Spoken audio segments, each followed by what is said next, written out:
Hi guys, good morning. Today's energy என்னன்னு பார்க்கலாம். As usual, today's energy என்னன்னு பார்க்குறதுக்கு முன்னாடி இன்றைக்கி ஸ்லாட் அனௌன்ஸ்மெண்ட் பார்க்கலாம். ஸ்லாட் அனௌன்ஸ்மெண்ட் வந்து காலையில் 12:30 2 o'clock வரைக்கும் இருக்கிற ஸ்லாட் அவைலபிளாக இருக்குது. அதுக்கப்புறம் ஆஃப்டர்நூனில் 3:30 5 o'clock வரைக்கும் இருக்கிற ஸ்லாட் அவைலபிளாக இருக்குது. அதுக்கப்புறமா அஸ் யூஷுவல் நைட்டு வந்து 7:30 9 o'clock வரைக்கும் இருக்கிற ஸ்லாட் அவைலபிளாக இருக்குது. ஓகேயா? இந்த ஸ்லாட் எதுக்குன்னா லைவ் டேரட் கார்டு செஷனுக்கு, இல்லைன்னா கால் செஷனுக்கு.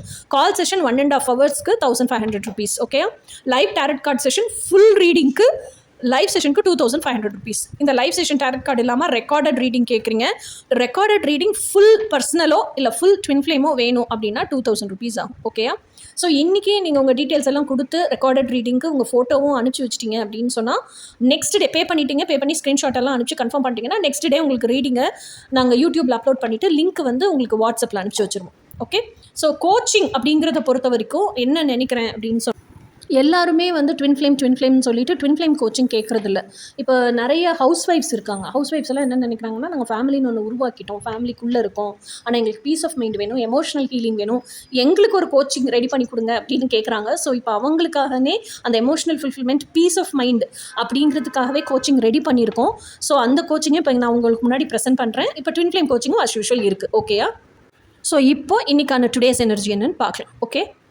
இன்னைக்கான கார்டு 2 of cups. இந்த 2 of cups பார்த்தா எனக்கு என்ன தோணுது அப்படின்னு சொன்னால், இன்னைக்கு தேதியில் எல்லாருமே யாரோ ஒருத்தரை பிடிச்சிருக்கு உங்களுக்கு. Either it's out of marriage relationship or என்ன சொல்கிறது, அப்பா அம்மா கூட இருக்கீங்க. அந்த ஏஜில் ஒருத்தர் பிடிக்கிறதுங்கிறது சகஜம் தானே. எந்த ஏஜ்லனாலும் ஒருத்தர் பிடிக்கிறதுங்கிறது சகஜம்தான். But before marriage, after marriage வேற கோணத்தில் பார்க்கப்படுதில்ல. அதனால அப்படி சொன்னேன் நான். ஸோ யாரோ ஒருத்தர் பிடிக்குது. அந்த பிடிச்சிருக்க மனிதர் தான் ட்வின் ஃப்ளேம்னு நினச்சிக்கிறீங்க. அண்ட் இட் நீ not have to be your twin flame. அதை நல்லா தெரிஞ்சுக்குங்க. அவரை பிடிச்சிருக்கு, அவ்வளோதான் உங்களுக்கு. இப்போ ட்வின் ஃப்ளேமை தான் நீங்கள் மேனிஃபெஸ்ட் பண்ணணும், ட்வின் ஃப்ளேமை தான் நீங்கள் கல்யாணம் பண்ணிக்கணும், இல்லை ட்வின் ஃப்ளேம் அட்லீஸ்ட் என் லைஃப்பில் ஃப்ரெண்டாவது இருக்கணும் அப்படின்னு நினைக்கிறீங்கன்னா, ஃபர்ஸ்ட் ஆஃப் ஆல் ஃப்ரெண்டாக மட்டுமே இருக்கிறதுக்கு சாத்தியம் கிடையாது.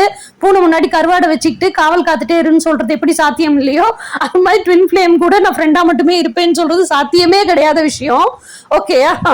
ஸோ ட்வின் ஃப்ளேமை மேனிஃபெஸ்ட் பண்ணி நான் ட்வின் ஃப்ளேம் கூட தான் யுனைட் ஆகணும்னு நினைக்கிறீங்கன்னா அதுக்குன்னு ப்ராப்பர் மெத்தட் இருக்கு. டயத்தை உட்காந்து வேஸ்ட் பண்ணி இந்த வீடியோ அந்த வீடியோன்னு பார்த்துட்டே இருக்காம ஆக்டான வழி என்னவோ, டைம் ஷார்ட்டனிங்கான வழி என்னவோ அதை நீங்க கோச்சு கிட்ட சேர்ந்து, என்கிட்ட இல்லை யார்கிட்டனாலும் படிச்சு தெளிவடைஞ்சு தெரிஞ்சு ட்வின் ஃப்ளேமை மேனிஃபெஸ்ட் பண்ணி இவன் தான் ட்வின் ஃப்ளேம்னு கன்ஃபார்ம் பண்ணி ஹாப்பியா